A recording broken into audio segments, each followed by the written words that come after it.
Hello, a happy new year, and welcome to 2026 to you all. This week the message was brought to us by Tony Randall. He kicked off the new year looking at beginnings. I hope you find this podcast interesting. If you do, please give us a like so we know. God bless. See you next time.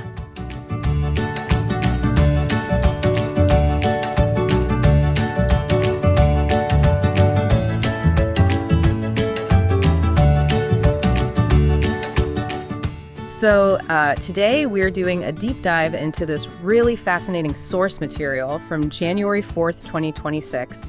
And it tackles that universal anxiety we all get when a new year starts. Right, the whole blank page syndrome. Exactly. But instead of giving you typical productivity hacks or self-help stuff for filling that page, it completely flips the script. The speaker basically argues that to move forward, we aren't supposed to be inventing something new. You actually need to look for something incredibly old. Yeah. The source anchors this right out of the gate in the prophet Jeremiah. And keep in mind, this was written 600 years before Jesus. And it uses this great metaphor of standing at a crossroads. Yeah, so the instruction isn't just to put your head down and charge blindly into January. It's to stop, look, and ask for the ancient paths. The text literally calls it the good way. Because if you do that, you find rest for your soul, which, let's be honest, most New Year's resolutions completely ignore soul rest entirely. They really do.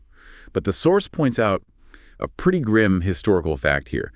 The original audience, those ancient Judeans, they flat out refused. Right. They actually said, we will not walk in it. Which sets up the big tension point. The main challenge for you, the listener, for 2026. Are you going to insist on your own direction, or will you orient yourself to this ancient track?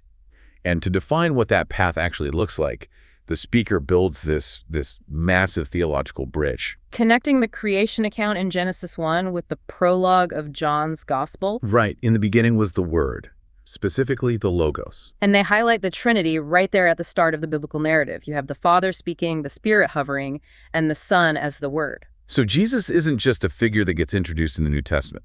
The source argues he actually is the ancient past personified. It takes it from a set of abstract rules to a specific persona. The source actually breaks this down into 4 navigational markers found in that text: life, love, light, and faithfulness. And those are presented as your metrics for the year. The speaker ties this directly to the Micah 6.8 mandate. To do right, love mercy, and walk humbly. Walking humbly is essentially the operational mode of the ancient path. The argument is that if your year doesn't align with light and faithfulness, you're effectively off-road. Which brings us to my favorite part of the source. Speaking of walking, it pivots to this amazing, vivid illustration about the author Patrick Leaf-Fermer, or Patty. A classic hero's journey. Right, so picture this. As an 18-year-old, Patty decides to walk, literally walk, all the way from London to Constantinople.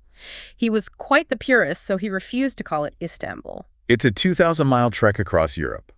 But the detail the speaker really zooms in on isn't the distance. No, it's all about his haversack, his backpack. Because Patty started his journey with everything he thought he needed. Books, extra clothes, all this gear. But mile after mile, he realizes the weight is unsustainable. He has to keep jettisoning items on the side of the road just to keep moving. And that's the core application for us today. The source is ruthless about this. To walk with the Word in 2026, you have to travel light. You can't carry dead weight. As we age or get comfortable, we all tend to become spiritual hoarders. We accumulate clutter that makes walking that ancient path basically impossible. You can't experience that promised rest for your soul if you're lugging around 100 pounds of unnecessary anxiety and distractions. But okay, let's say we do pack light, we start walking. Inevitably, we're going to wander off the path. Realistically, we always do. The source anticipates that wandering. It brings in 1 John regarding confession. But it frames confession not as a guilt trip, but as a calibration tool. Like recalibrating your GPS. Exactly. When you stray, you acknowledge it. The text promises that God is faithful to forgive and cleanse all unrighteousness. It's the mechanism that gets you back on track. Rather than just abandoning the trip altogether. And to wrap it all up, the source shares this final orientation framework from Nick Gumbel. It's a great mental checklist for that crossroads moment. 4 ways to look. Look back to thank God. Look forward to trust God. Look around to serve God. And look upward to seek Him. Gratitude, faith, service, worship. It really simplifies the complexity of facing a blank page year. You don't need a new invention. You just need the old map. And perhaps most importantly, a lighter backpack. So here's the challenge for you listening today. Mentally open up your own haversack. What is the one specific piece of clutter, a grudge, an ambition, a fear that you are carrying right now that you need to toss out so you can actually travel effectively this year? Thanks for joining us on this deep dive.